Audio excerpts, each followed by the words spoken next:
Good morning, everybody. Thanks for coming out. Breakpoint Day 2. So thanks, Austin, for the introduction. I wanted to go over the state of stake. So Solana being a proof-of-stake network, the whole infrastructure is really secured by staking in consensus. So where does that leave us today? Some high-level overview on staking. Now, this is staking for consensus, not to be confused with staking for various DeFi protocols and yield farming and things like that. The majority, 78% of all SOL on the Solana network is currently staked to the various validators. 396 million SOL. The total value, as of a couple days ago, $99 billion locked up in stake accounts on the Solana network. Over 380,000 stake accounts. Where are these stake accounts? So stakes is delegated to validators, and we have an incredible distribution of validators all over the world. As of this writing, we had 1,158 validators running in 197 data centers on 111 autonomous systems in 32 countries all around the world. So as far as the physical distribution, the Solana network has really great penetration and spread around the world, and really looking forward to this just continuing to grow as more nodes come online and join the network and help secure the Solana network and receive stake. So of these 1,100 validators that are running around the network, their voting power, their power to control and influence the network is a factor of how much stake is delegated to each validator. So the question is not just how are the validators distributed around the network and around the world, but how is the delegation of stake distributed? So stake distribution on Solana and on many proof-of-stake networks is a big challenge. So of all of the 1,100 validators that are running on Solana, there is a cumulative stake greater than 33% of all stake on the network on the 19 largest validators on the network.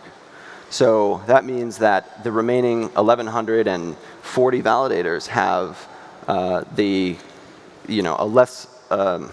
more of a minority share, if you will. So the difference between validator distribution and stake distribution is one of different incentives and something that's really worth the discussion here that we're going to have in a few minutes. So why do we care that stake should be distributed amongst multiple validators? It's really for censorship resistance. This is the fundamental security of the Solana network that can keep the network decentralized and secure for everyone in the world to be able to access Solana. So the two primary goals here that can often act with opposite incentives is how can we increase the number of validators on the network that are good distribution and spread around the world across different geographies, different legislative districts, autonomous systems, ISPs, anything that can really physically distribute the physical infrastructure, the RPC nodes, the validators that are running the Solana network.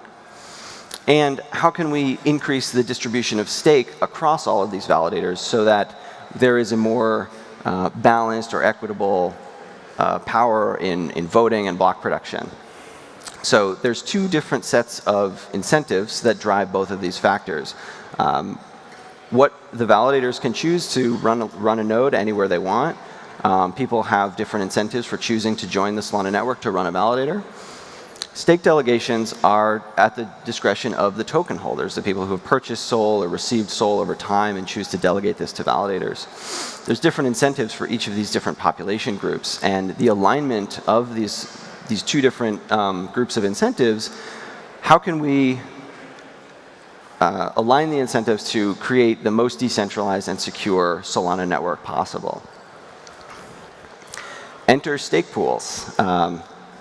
Stake pools are an on-chain program which allows liquid staking and dynamic delegation distributions. And my position is that stake pools offer really the best vehicle forward into the future of consensus staking to align the incentives between sustainable validator growth and equitable stake distribution for all of the high-quality operators around the network. So in a stake pool, or a liquid staking solution, and we have representatives from 2 different stake pools on Solana here. We're going to have a chat in a few minutes.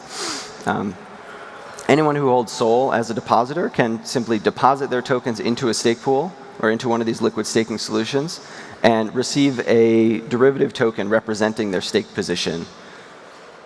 Stake pools can then delegate this Sol that's collected in the on-chain contract to any number of validators according to any unique delegation strategy or validator inclusion strategy that the stake pool wants to set up.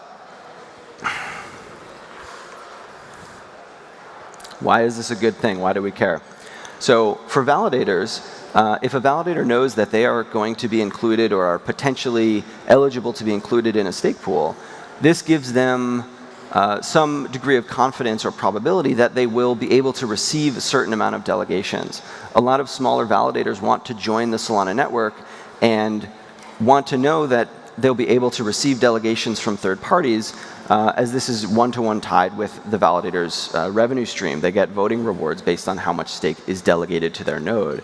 If a validator wants to run on the network and is not sure if they're going to receive any delegations, they may not be able to know if they're going to break even or not. And so by knowing or having some predictable path to victory for newer validators to say, if I can join the network and I can become eligible for stake pool A or stake pool B or both, or a conglomerate of stake pools, then this really provides a path to sort of predictable returns and an incentive for more validators to join the network.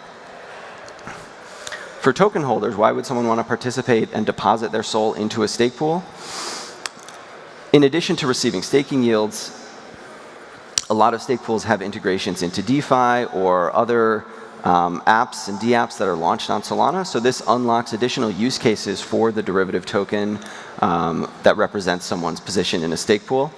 Additionally, for anyone who's ever manually staked to a validator or perhaps staked to multiple validators to spread your stake around, there is some overhead time. There's a cooldown period if you want to move a stake account from validator A to validator B. And it's a bit of a high friction experience. It's not really the most user-friendly. Stake pools simply offer a really clean user flow, deposit Sol into a smart contract, receive a derivative token back, and the stake pool manager, or the stake pool program takes care of delegating the stake to whichever validators are included in their strategy. How is this good for the network? We've got multiple different stake pools that are live on Solana today.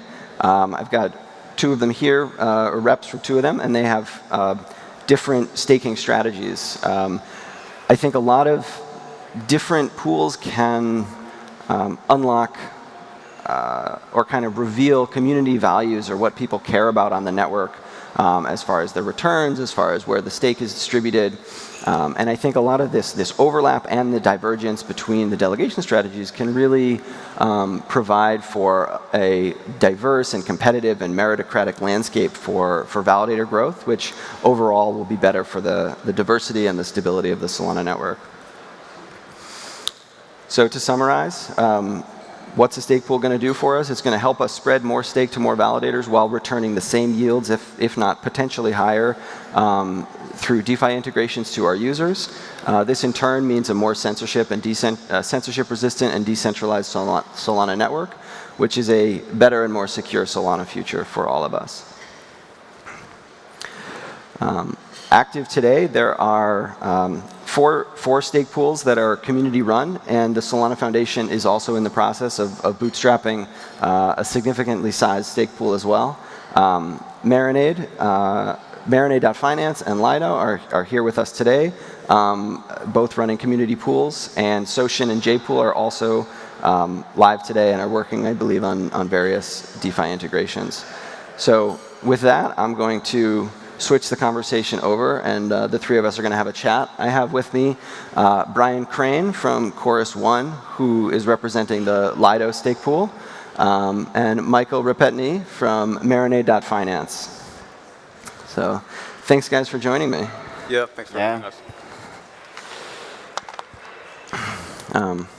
So I guess I'd like to start with, if you guys wouldn't mind kind of giving a brief introduction to each of the stake pools. I know Lido and Marinade take a bit of a different approach to how they choose validators to include in their stake pool and how they do the delegation strategy. And I was wondering if you, and we'll start with you, Brian, if you could just kind of give me an overview of what Lido is and how they choose to spread the stake or stake to the validators that are chosen, and why you think this is kind of in the best interest of the network. Yeah, sure. So yeah, it's great being here. So yeah, my name is Brian Crane. I've been active in the Solana space since the beginning, so running Course 1, which is at the moment the largest validator. And we have been thinking about liquid staking for a long time. So we've been working also previously on liquid staking for like Cosmos. We did early work on that.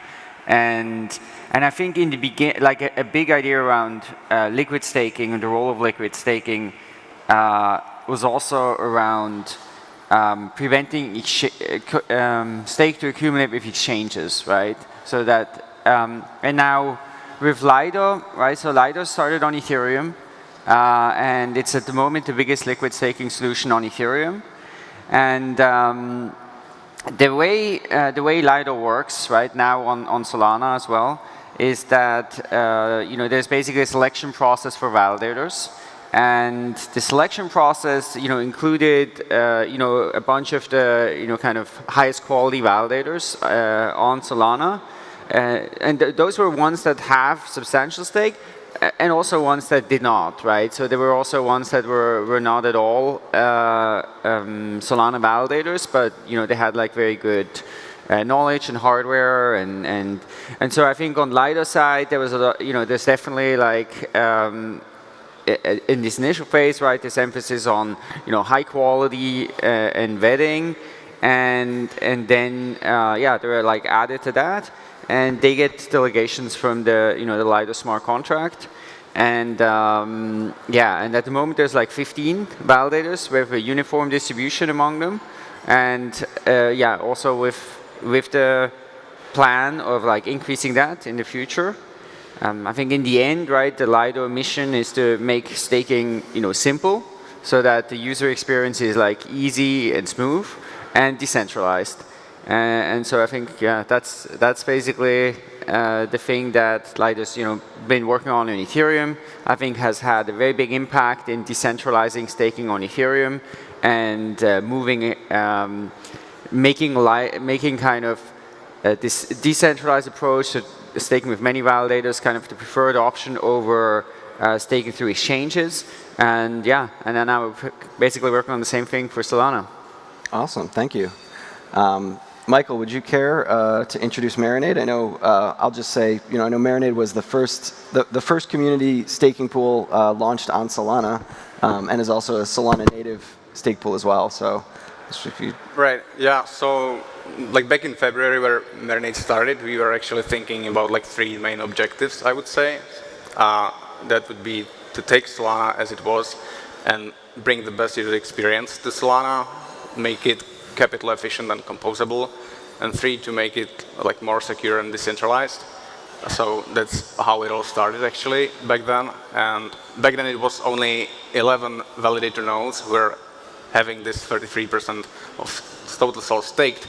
So that was enough to like hold the network, only 11 nodes. So we wanted to do something about it, and that's how we started Marinade back then. And so the strategy behind it is that we don't have like a selection process. We have an open and transparent formula that anybody can come and see, and anybody can spin up their own validator, and as long as they meet the criteria, they get the stake from Marinade. So what we're trying to do to make it more decentralized, more robust, and censorship resistant is that we are skipping actually this 33% of those today 19 biggest validators. We are skipping all of them, and they don't get any stake from Marinade, and we delegate the sol stake to the rest to like spread the network and make it like more evenly, make it more decentralized, more robust. So yeah, that I would say is the idea. And when we introduce Marinade, like in general, we're saying that it is a community-driven project because we didn't raise any money on it. So there is no VC in it. There was no public sale, no private sale. So it just opened up with the community and to build together with community to make Solana like fundamentally better. So that was the idea behind Marinade. Awesome, thank you. And could you, Michael, just expand really briefly on the size of the Marinade stake pool today and the number of validators you guys are staking to? Yeah, that's a good one. So today we are staking to more than 400 validators, actually. So we're really trying to spread the stake around. And we're having more than 7 million sols staked at Marinade. It's been live for 3 months now. But yeah, so we've seen a massive growth in here. Awesome, thank you both. I want to ask about the applications that, like, what can users do after they deposit and they decide they want to participate in Lido or they want to participate in Marinade? We've seen a number of projects start to integrate the token that one gets, the Lido tokens or the MSOL tokens or ST-SOL in the case of Lido, rather. What can users do if someone wants to contribute in your stake pool? What can they do in addition to simply holding that position? Brian? Sure, yeah. So, yeah, I mean, so there are a whole bunch of different things that one could do and a lot of new things that are coming up. So one thing is you can put them, and I think that's maybe the most frequent usage, you can put it in some of the AMMs. So there's different pools that you can put them into. You know, there's a pool like, you know, staked Sol pool. There are, you know, there's also a pool that has staked Ether. So basically, if you're staking Ether, right, you can get the staked Ether and Lido there. You can put that together with staked Sol into a pool. So then you're earning kind of Ether and Sol staking rewards.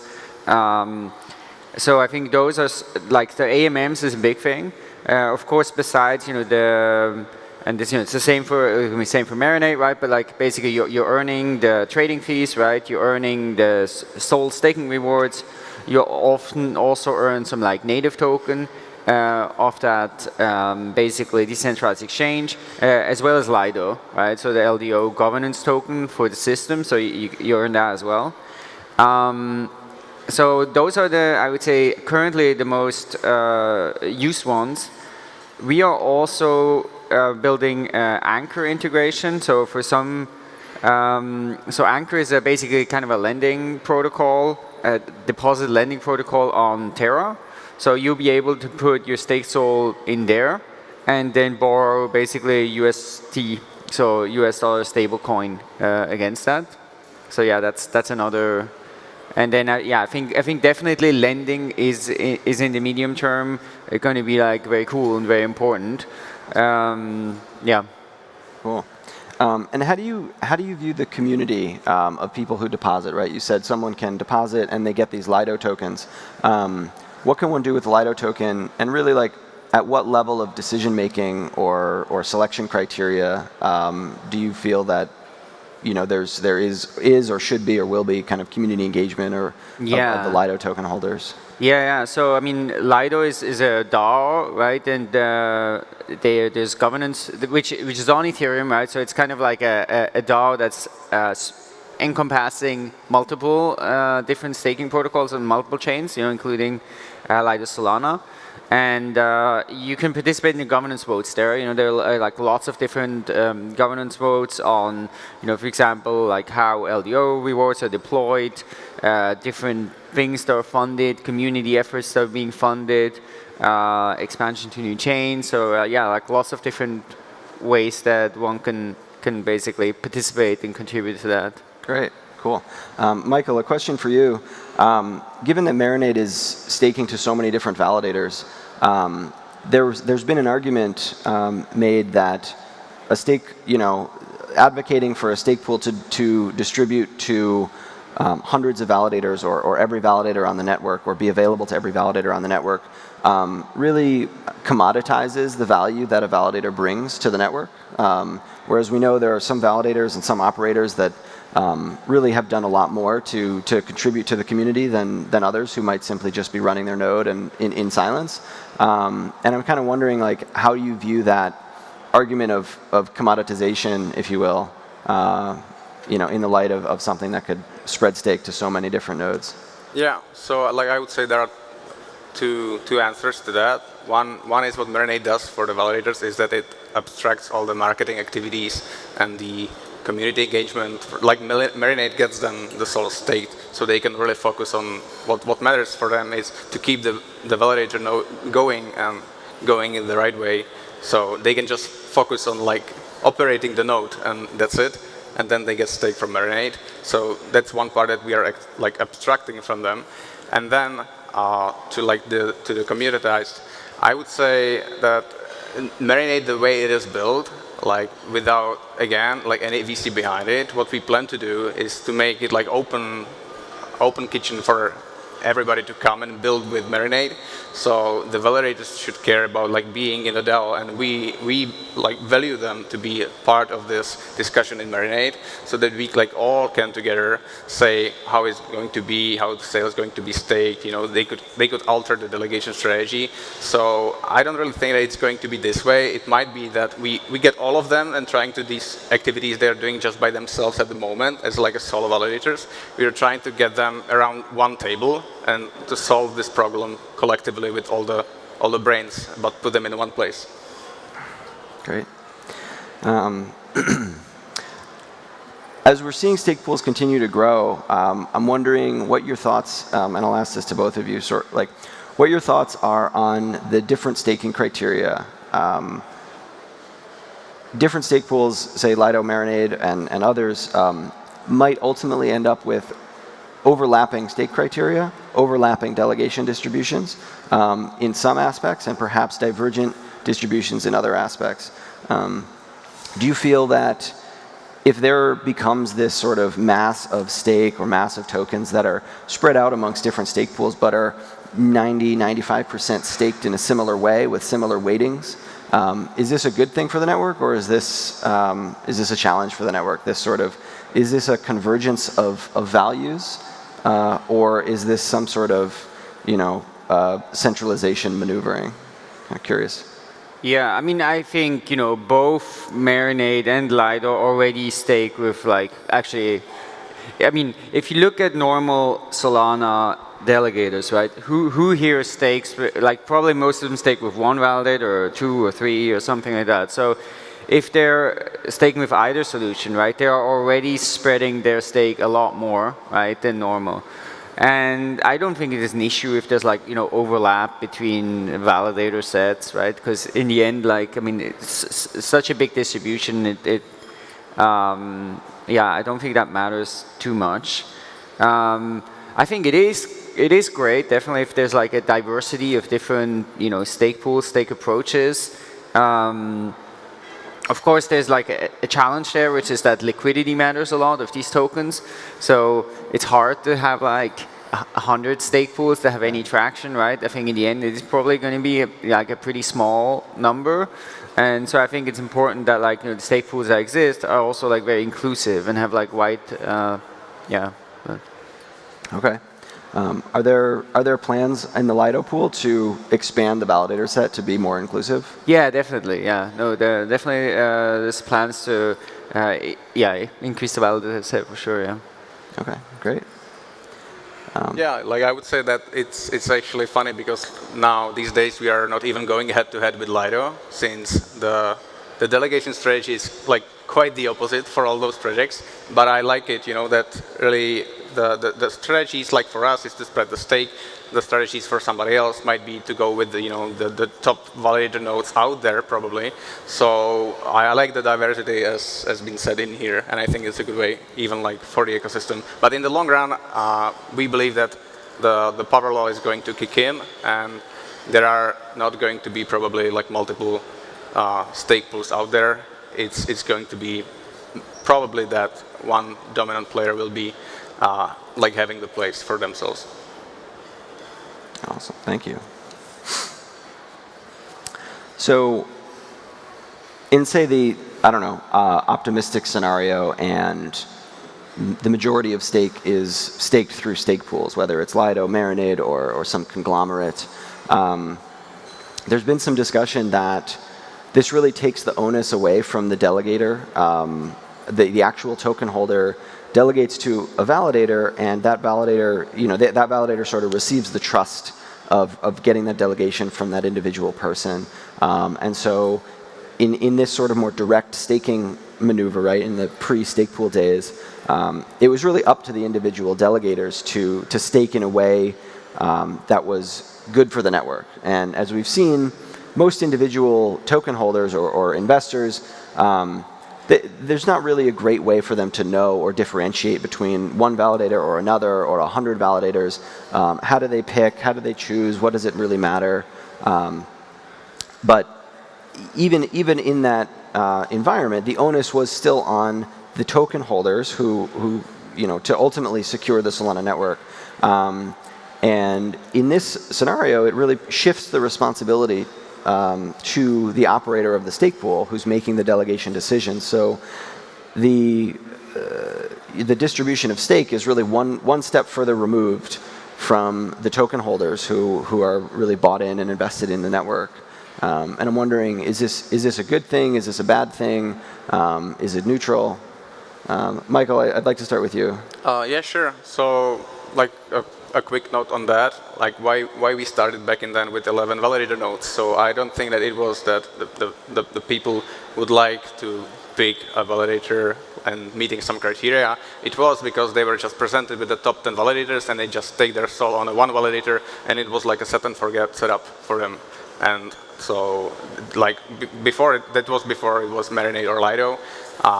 Now, like these days, I would say that the delegation strategy run by Marinade, for example, is that it actually checks if the validator is still performing. If not, it could like automatically rebalance the stake for you. So it's still set and forget, but now it's a better way than it was before, when it was like super convenient and easy just to pick one and leave it be. So I really believe that the delegation strategy behind it of a stake pool such as Marinade is improving. Yeah. Great. Any thoughts, Brian? Yeah, I mean, I think it is of course like a trade-off there, right? Because I think a lot of I think there is also like a great thing of like individual token holders like having the the direct relationship, right, with a validator. At the same time, I think what Michael was saying was true, right? That like if you think of like, oh, there's so many validators, there's just no way that people can actually then select from outside of like the best known ones. So I think from that perspective, liquid staking solutions are great and important in like kind of distributing that. I think it will be important to to still kind of consider, like contributions and to what extent validators are like helping the network and supporting it. These are things that you can't necessarily like measure with like on-chain things. And so I think, it would be great to sort of, for that also to be like a way that stake is being distributed by the network, to take sort of into account like how much are these different entities driving Solana forward and helping the network. Awesome, thank you. Well, we just have a brief minute left. I just wanted to ask kind of, for final question, like what do you see as the future of stake pools, or what does a user have to look forward to who might be considering, say, depositing into Lido or Marinade or launching their own stake pool? Michael, do you want to start? Yeah, so the idea, like, again, about Marinade was to make the liquid staking like fully democratic. So it would be up to the community who's like in it and who's using Marinade to decide what's next and like to build it all together. So I really believe that if we want to make it right, we should bet on like security, utility, and community. So those would be the three interesting parts where we need to like double down to make the stake pools or stake pools in general right, to make it the right way, to be driven by community, to have it the most secure out there. And so that the token, the derivative token that MSOL should be like utilized just everywhere, so that it doesn't really matter. That's the end game, right? That MSOL should be like the unit of account in Solana ecosystem and not the plain SOL. So if you can just use MSOL everywhere in the DeFi, if you can use it in the lending protocol, if you can put it into liquidity pool, if you can trade it on FTX, like it doesn't really matter to hold SOL anymore, because having a stake token is better for the network. So yeah, that's what I'm looking forward to. Thank you. All right, we'll wrap it up there. Thank you both for your time, and thanks everybody for attending. Thank you. so much.